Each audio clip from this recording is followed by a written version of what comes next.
Welcome to the Oldie podcast. This is from our literary lunch featuring guest speakers and kindly sponsored by Charles Stanley Wealth Managers. Our lunches are held monthly.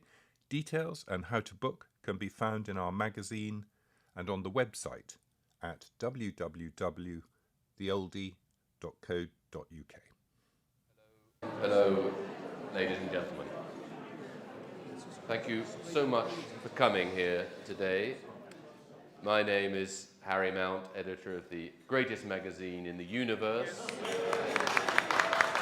The Oldie, and we are only here thanks to our wonderful sponsors, Charles Stanley. Thank you so much. I'm a very poor imitation of our late great MC, the great Barry Cryer, who still accounts for a third of the Oldie's website traffic with his weekly jokes.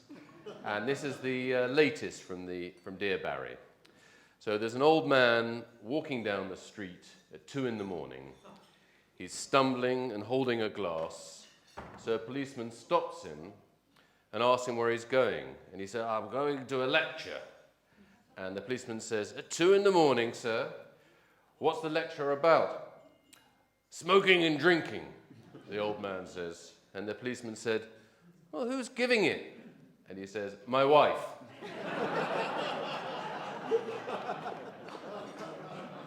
Now, we've got 3 terrific speakers here today. And the first speaker is a world expert on a subject close to oldie readers' hearts, wine. He is Henry Jeffreys, an award-winning wine critic who writes for The Telegraph, The Spectator. You can forget about them, most importantly, The Oldie. He wrote the Cocktail Dictionary, and his latest book he's going to talk about today is Vines in a Cold Climate, The People Behind the English Wine Revolution. Ladies and gentlemen, Henry Jeffreys.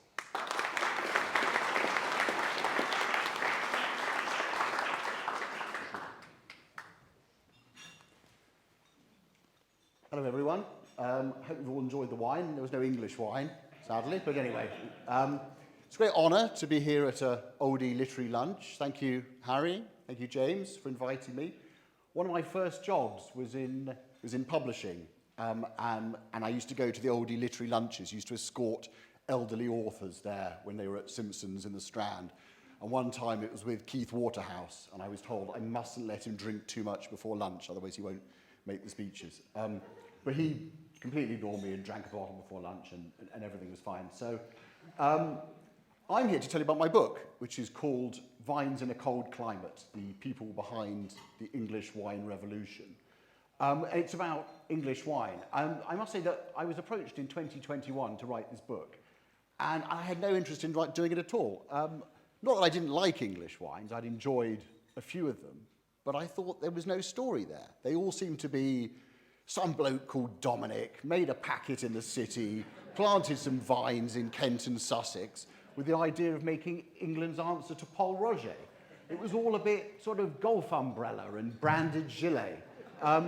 So I thought, this is really boring. I might as well be writing about accountancy firms or, Accenture or something.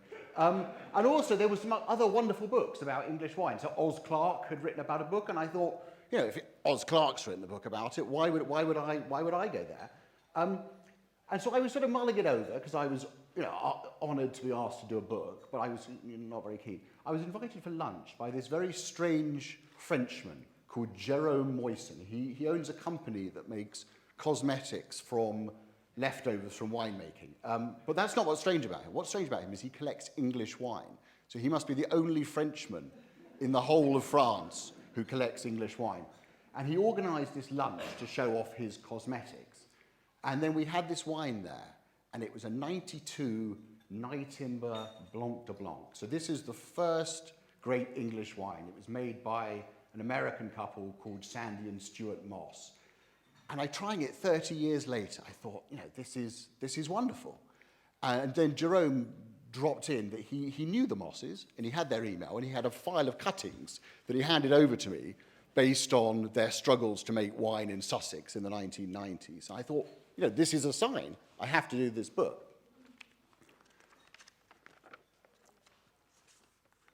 And at the lunch, there was someone else there, and he was a producer who I won't name because he said some libelous things. No, I will name him, actually. His name was Adrian Pike, and he was from a vineyard down the road from us in Kent called Westwell. And he was bracingly candid about other people in the industry. There was one producer who treated his workers so abysmally that he couldn't keep hold of them. And there was one ambitious billionaire who was simply a fucking twat. This is Adrian's words, not mine. I'm not going to say that. And I thought, and then someone else later told me about another English wine producer who's famous for his violent outbursts. I won't say who it was. It was Eric Karima. This is all, you know, what's it called? Chatham House rules? You know, he's the current owner of Nye Timber. I mean, he was banned from the Savoy for smashing plates in a drunken outburst. And his father was a Nazi. I don't mean that he had, you know, trenchant views on immigration. He actually got married in his SS uniform. So, and I thought to myself, this isn't boring at all. You know, there's so many stories here. It turns out the English wine industry is full of these larger-than-life figures who have no qualms about speaking their minds extremely emphatically. Sorry, may I have a bit of water? Or some wine, maybe? Yeah. They've only got this French mark, and I can't touch it, so I haven't sorry, I shouldn't say that.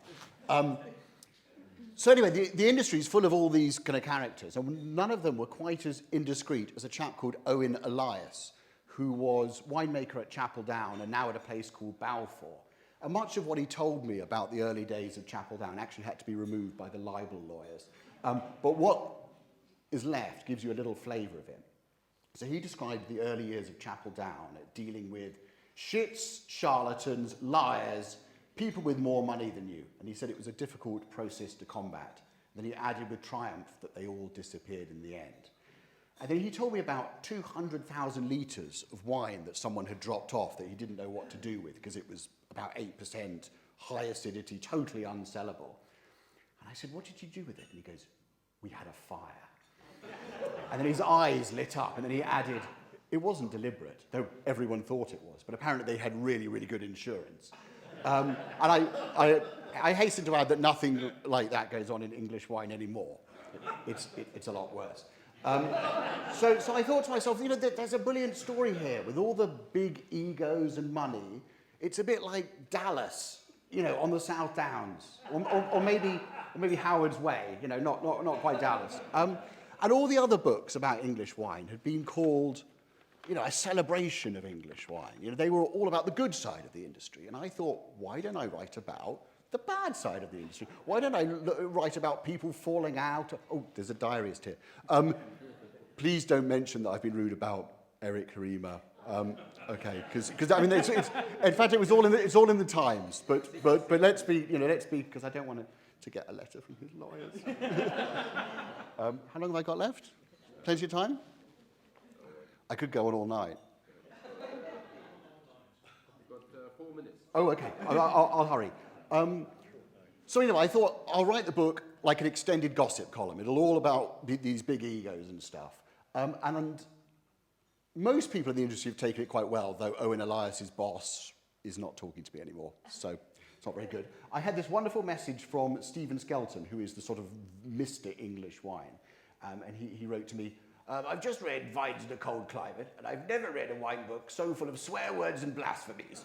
And I should add that most of the swear words and blasphemies came from Stephen, who is the most foul-mouthed person you've ever met. And he went on to say, I hope the publisher has a good libel lawyer on speed dial. But thankfully, not until now, I haven't had any letters from any lawyers, and let's hope that doesn't happen yet. So the book is the scarcely believable story of how English wine went from a joke to world class in a little over 30 years. And nowadays you have French companies, Californian companies, German, Spanish companies, all investing in English wine, which, you know, 30 years ago you just couldn't predict. I'm going to skip out a bit because I'm kind of getting a bit behind. So I'm going to go back in time a bit. The reputation of wine made in the British Isles was so low, in the 19th century that Punch magazine joked that it would take 4 men to drink a British wine, 2 to hold the victim down and 1 to pour it down his neck. So that was English wine. Things picked up a bit after the Second World War when you had these double-barrel blazer people like Major General Sir Guy Salisbury Jones at Hambledon who planted vines and had some success, the first commercial English vineyard for a long time. But some people still had a problem with the very idea of English wine. So Sir Guy Salisbury Jones tried to export some wine to France, and it was impounded at Orly Airport. And he wrote, "The wine seemed to have aroused the suspicions of the French douane, who could not believe that England produced wine." And then wine merchant Stephen Spurrier had a similar problem when he tried to organise wine to be served at the British Embassy to Georges Pompidou and Queen Elizabeth II. He was curtly said the wine was impounded again by French customs, and he was curtly informed that English wine does not exist. I was really kind of curious to know, what were these wines like, these sort of early commercial English wines from after the war? And so I asked Oz Clarke about them, and he said, "I had a few, and gosh, they were hard work." And he described this one wine, which I think is well worth reading in full. It was a 1976 West Sussex wine, which he opened in 2011, and I'm going to read his quote here. "I cracked it open, and this pale, unfriendly liquid forced its way out, indignant at having been disturbed, and as lemon-lipped and cantankerous as it had been at its inception. Proud, unbending, yes. Fun to drink, definitely not." So how did English wine go from there to what we have today? So the climate has played a very big part. One English winemaker, Peter Hall, described the 70s as the bloody awful weather years.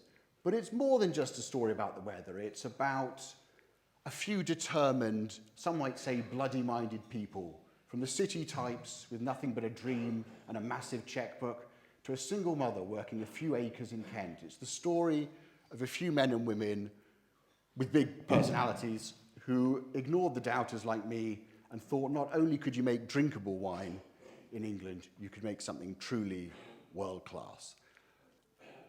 My wife, however, is still yet to be convinced. And I love the sparkling. she likes the sparkling wine, but often I'll open a bottle of wine and I'll get very excited about it. And she goes, "Is it good, or is it just good for England?"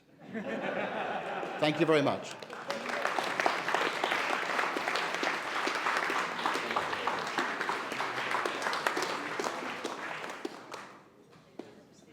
Thank you very much indeed, Henry. Our next speaker is an Oldie favourite, a really unusual, exceptional writer. Zenda Maxton Graham has written completely original, extremely funny books. One, The Real Mrs. Miniver, was about her grandmother. Then Terms and Conditions, Life in a Girls' Boarding Schools from 1939 to 79. British Summertime Begins, The School Summer Holidays from 1930 to 1980. And her latest book, which has been fantastically well reviewed, is Jobs for the Girls, How We Set Out to Work in the Typewriter Age. Ladies and gentlemen, Zenda Maxton Graham.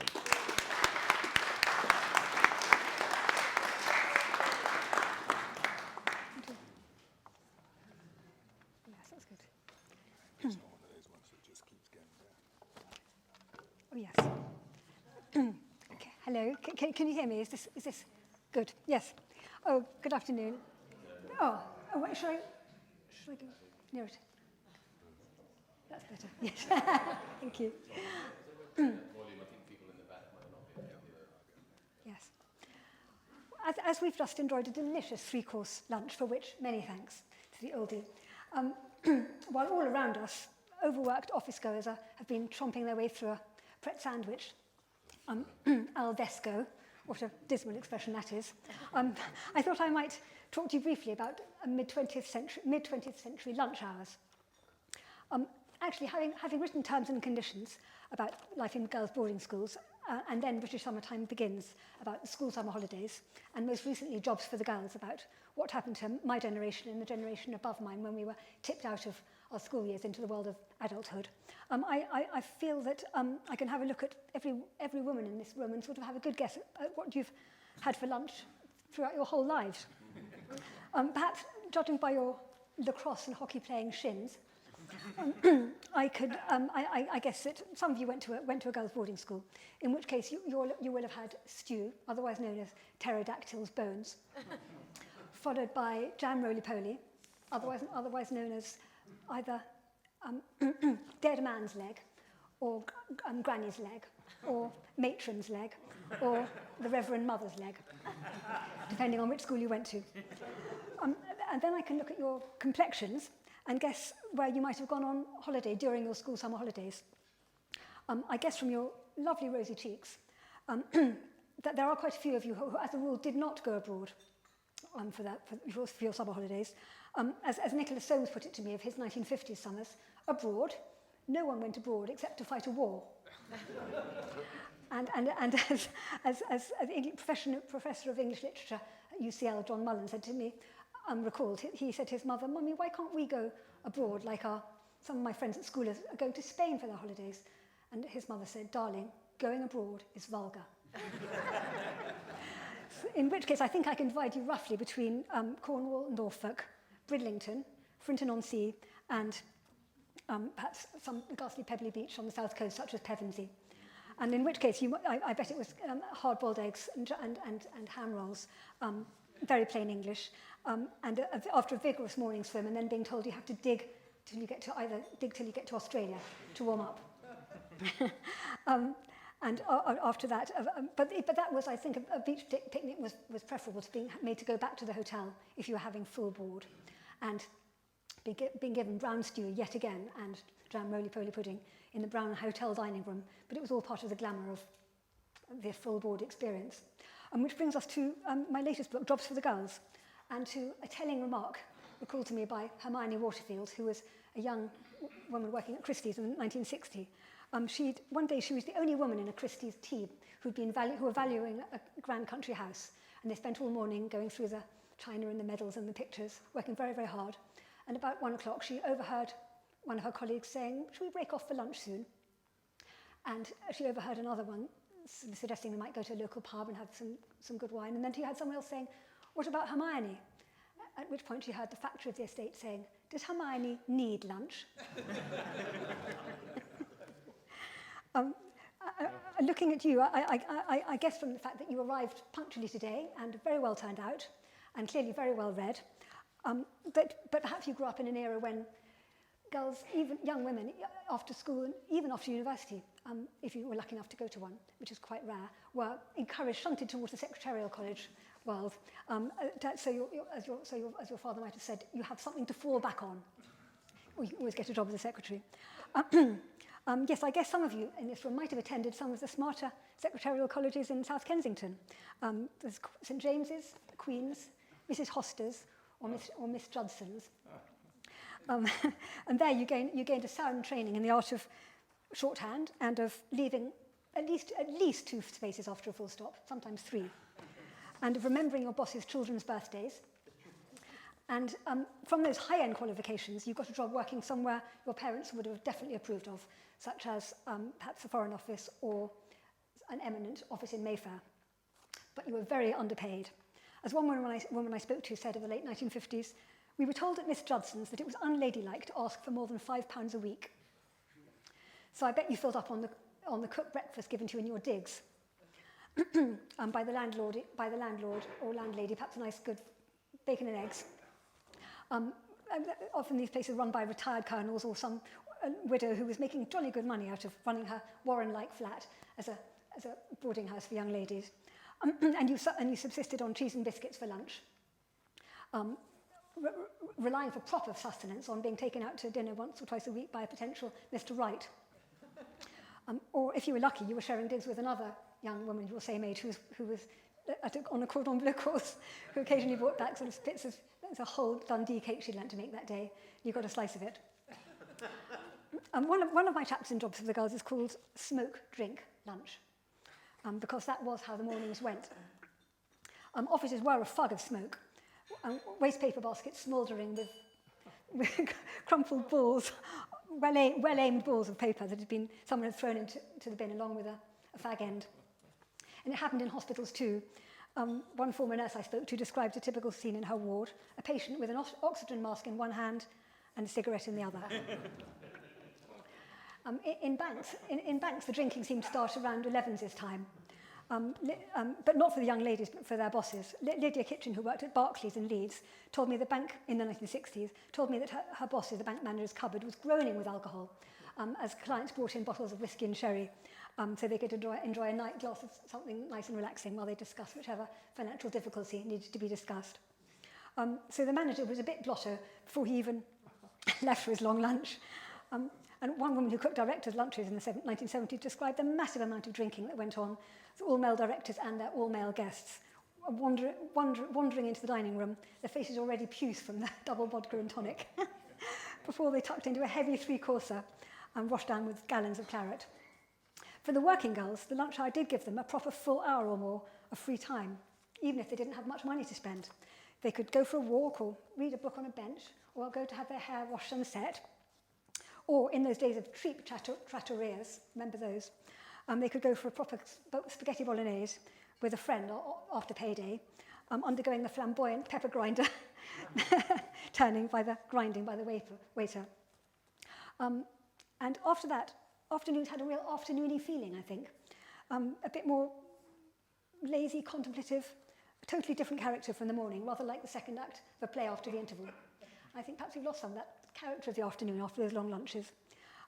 One of the grimmest lunch hour routines I heard about was that of poor Heather Hall, who worked for Barclays Bank in Poole in the 1960s. She reminded me just how strong parental control was in those days, and it could reach its hand deep into your 20s. Her parents expected her to every single lunch hour of her working life to get on the bus, 20 minutes, go back to her family house and have a long sit-down three-course lunch in the kitchen with her miserably married parents and her unhappy, miserable grandparents. And it was just absolute domestic tyranny. And I was struck by the fact that those same parents who'd let their children run wild in the garden and meadows all summer suddenly clamped down on their lives, on what they were allowed to do as young adults.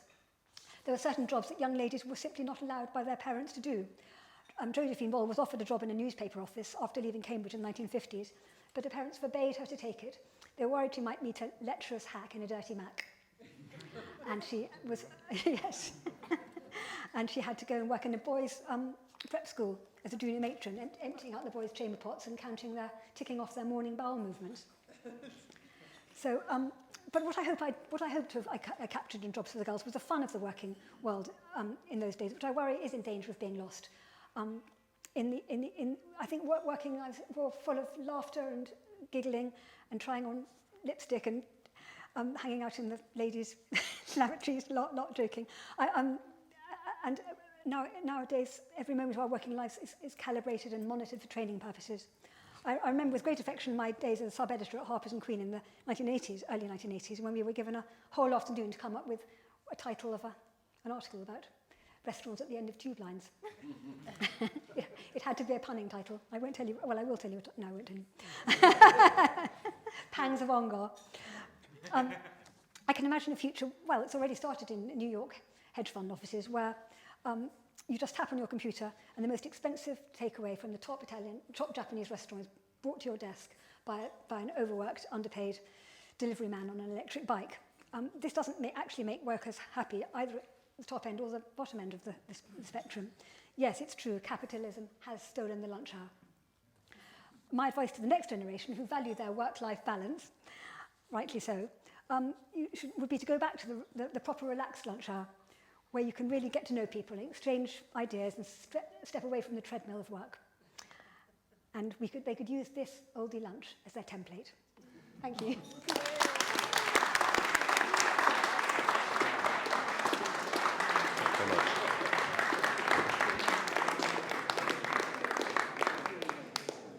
Thank you so much, Azenda, and as you say, you never see anybody sneaking away early from an Oldie lunch.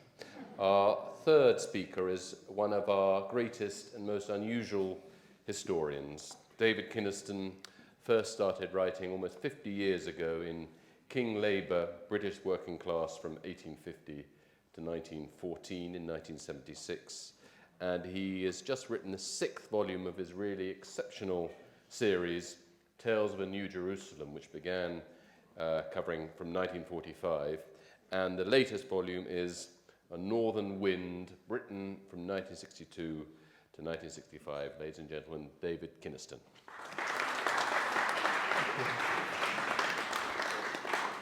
Thanks very much, Harry. I've done it before the old days back at Simpsons. Just to get us in the swing, a quick quiz about Britain between the autumn of 62 and early 65. 3 questions. No calling out, please. Above all, no looking at iPhones, no consulting, and I'll give you the answers at the end. Starting with the big freeze, the winter of 62-63. Obviously, for a long time, there were no football matches being played, so something called the pools panel was set up, which would predict the results so that the pools could still go on, 7 million punters each week. And the question is, which of these 3 people was the first chairman of the pools panel? Most of the panel, I should say, comprised ex-footballers, but the chairman was a sort of dignified figure from outside the world of football. So, first chairman of the pools panel. Was it group captain Douglas Bader? Was it Sir Alan Herbert, the humorist A.P. Herbert? Or was it, and it was a name that bewitched me as a child, Lord Brabazon of Tara? So that's question 1. Question 2. That autumn of 63, Alec Douglas-Home became Prime Minister, had to renounce his peerage as Lord Home and become Sir Alec and fight a by-election in order to become an MP. And in the course of that by-election, at a public meeting, he was asked, if you win, Sir Alec, will you buy a house in the constituency? To which he answered, no. He already had too many houses to know what to do with. And the question is, which future Prime Minister was present at that meeting and was much struck by Sir Alec's answer? And finally, the first Saturday of August 1963, Stephen Ward died that afternoon, the sacrificial victim of the Profumo scandal. He'd taken an overdose 2 or 3 days earlier. He died that afternoon. That evening, the Beatles made what turned out to be their final appearance at the Cavern in Liverpool. And it was a hot August evening. The crowd was way over, double, I think, the legal capacity. The sweat was kind of pouring down the sides of the Cavern. And by the time the Beatles got on, it was quite late after all the supporting acts. And about halfway through their set, there was a power failure, and they had to stop. At which point, Paul picked up an acoustic guitar, and the question is, what song did he start singing? Okay, those are the 3 questions. Now for the relatively more serious stuff. And I'm just going to pick out 3 kind of themes or aspects in these 2.5 or so years. Firstly, it was an extraordinary and unparalleled, I think, cascade of events, of momentous events, between the autumn of 62 and early 65. And I say this partly to defend myself against the sheer length of the book covering such a short period. But to give perhaps the main examples, the Cuban Missile Crisis, when the world stood still. The big freeze, already mentioned, but anyone who lived through it remembers it. The phenomenal rise of the Beatles in 63. We've never seen anything quite like it. From unknown at the start of the year to national institutions by the time of the Royal Variety performance that November. The Profumo scandal, of course. The assassination of JFK. In 64, the first Labour government for 13 years. And capping it all, the death of Winston Churchill in January 65. And in a sort of way, the end of the post-war era, or the immediate post-war era. It felt definitely like the end of something for very obvious reasons. And of course, with these huge events, it's particularly where diaries come into play. And I try to use diaries a lot in my books. And they give you an immediate, sort of unmediated, instant reaction to events. And I'd just like a couple of examples to the reactions of diarists to the evening in June 63 when it was announced that Profumo was resigning. The first of my 2 diarists is Nella Last. By this point, is approaching the end of her life, living in Barrow. She started writing for Mass Observation during the war and kept going for 20 plus years after the war. And this is what she wrote in her diary that June evening. Quote, I felt a sadness as I came to bed. Such a fool of a man. He looks like one anyway. But for a man of his breed and education, to feel so above the law and conduct of ordinary, responsible people was tragicomic. Poor Valerie Hobson, who of course was Perfumer's wife, poor Valerie Hobson, so gay and charming, few men would have strayed, especially to a little alley cat who seemed to have preferred coloured men. And of course, the alley cat was Christine Keeler. So that was Nella's reaction. At the same time, a 14-year-old schoolboy and future screenwriter and scriptwriter, Lawrence Marks, was keeping a diary. He was at a comprehensive in Holloway in North London. And this 14-year-old schoolboy wrote, very different from Nella, he wrote, quote, "I don't feel sorry for him because he was able to be Christine Keeler's sex partner. And that is a fantasy I have every time I see a photograph of her." And diaries, you know, I mean, I'm not saying diaries are the only answer as a historical source, far from it, but I think they can be a very wonderful source and really kind of bring things to life. The second sort of theme, as it were, is the zeitgeist of that moment. And it was a zeitgeist seemingly pointing to irresistible political and social change. And again, obvious examples. That was the week that was TW3, the daddy, really, of TV satire programs. Private Eye was really finding, which had begun in '61, but really finding its stride by this time. And both TW3, Private Eye, and plenty of other places attacking the establishment. And you get a feel for that if you read Anthony Sampson's Anatomy of Britain in '62. Very impatient with what he sees as an old-fashioned fuddy-duddy establishment. The rise of youth culture, pop culture and so on. Top of the Pops began on New Year's Day '64, fronted on its first outing by one Jay Savile. There's economic declinism going on, the sense that we're, as a country, falling behind France, and particularly perhaps West Germany, and sort of puncturing the complacency. And someone like Arthur Koestler, for example, in '63, brought out a collection of essays called Suicide of a Nation, which I think might or might not have had a question mark at the end, I can't remember.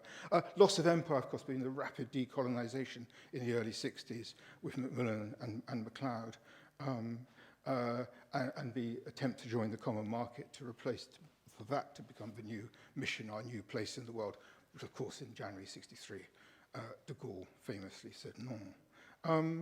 And perhaps the greatest symbol of all of change in this period, in these 2.5 years, 1963, the end of the distinction in cricket between amateurs and professionals. No more gentlemen versus players at Lord's. Swanton, all but, the Daily Telegraph's great Archbishop of Lords, E.W. Swanton, all but apoplectic when the news came through that the distinction was being abolished. And of course, in '63, also the start of one-day cricket, the Gillette Cup, the future, for better or worse, in many ways worse, began there. So that's the second theme, the seemingly irresistible zeitgeist pointing to change. And yet, my third theme, why was it when it came to the October '64 general election, which should, zeitgeist-wise, have all pointing in one direction to a Labour landslide, really? You had on the one hand the young, or young by the standards of the time, in fact he was 48, Harold Wilson, the thrusting northern meritocrat, knew about economics, and was still actually, at that point in his career, a terrific political performer, including the sort of cheeky-chappy element. And he's up against Alec Douglas-Hume, you know, languid Aristo and all the rest of it, only, you know, didn't know his economics, used matchsticks to count with and so on. It should have been a Labour landslide, and yet, of course, Labour only just squeaked home by an overall majority of 3 or 4. Why was it? And I think, you know, one can't be certain of a correct answer, obviously, but I think for me it was the persistence of deference and a deep social conservatism. Just very briefly on each of those two things. Deference. There's a fascinating story in Tariq Ali's autobiography. Tariq Ali in '64 was a student at Oxford and was willing, he wouldn't have been a few years later, was willing to canvass for Labour. And he'd go around to the more working class districts of Oxford that autumn. And particularly it was an older person answered the door, and they would say, no, going to vote Conservative. It's because of Sir Alec. He's a real gent. And I find that a very striking story. And on the deep social conservatism, Richard Hogarth had a wonderful phrase from Uses of Literacy 6 or 7 years earlier. The phrase, old habits persist. And we overestimate, I think, so often the pace of change. And, Chelsea and the King's Road and so on, and Carnaby Street in the 60s, they did not represent the whole of England by any means. And much of my book is an account, a description of how old habits stayed very entrenched. And although it's out of period, I'll just finish with one story before I give, of course, the answers to the questions, which was a guy I know, slightly older than me, in 1969, a Sunday evening. He went into a pub with his girlfriend, and the pub was in Goole in Yorkshire, I think, possibly Lincolnshire or Yorkshire. And the guy behind the bar refused to serve them. And the reason was that she was wearing trousers. And that's, so the Stones may have been playing at Hyde Park in '69, but in Goole, we were still in another world. So answers to finish with. Well, all three were chairman of the pools panel because the chairman kept resigning in sort of disgust at football and the crudity and commercialism of football pools and so on. And the first, the first chair had to be really because of the name, Lord Brabazon of Tara. And the other two were the second and third chairman. I think it was Herbert second and then Douglas Bader, Barter third. Second question, the future PM, who was so struck by Alec Douglas Hume's sheer quantity of houses. I'm also at this point tempted to say, shout out. Anyone kind of? No. Correct, Gordon Brown. Yeah, Gordon Brown. 12-year-old schoolboy in Scotland. And finally, the Beatles song. And I'll just say something first. No. But it is a song that was not to be recorded, or at least released for several years later. It was released 4 years later in '67. No, it was on Sgt. Pepper. And I'll give a clue. Paul apparently had written the song, by the early '60s, but was saving it up, and precisely until his father was 64. So the story goes. I don't know if it's true. And on that note, Vera, Chuck, and Dave, I'll leave it. Thank you very much indeed.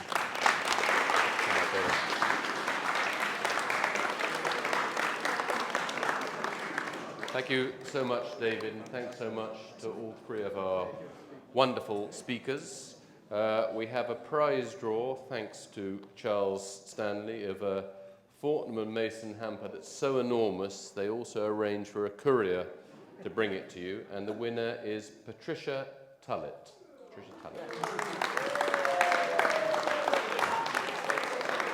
And Patricia, you can collect your hamper or put your details outside, just to the left to go in. And all our three speakers will be just outside the door to sign copies of their books. Thank you all so much for coming to the Oldie Lunch. Thank you. You have been listening to the Oldie podcast. Please share this episode. Look out for the Oldie magazine subscription offer on our website www.theoldie.co.uk. Thank you and good luck.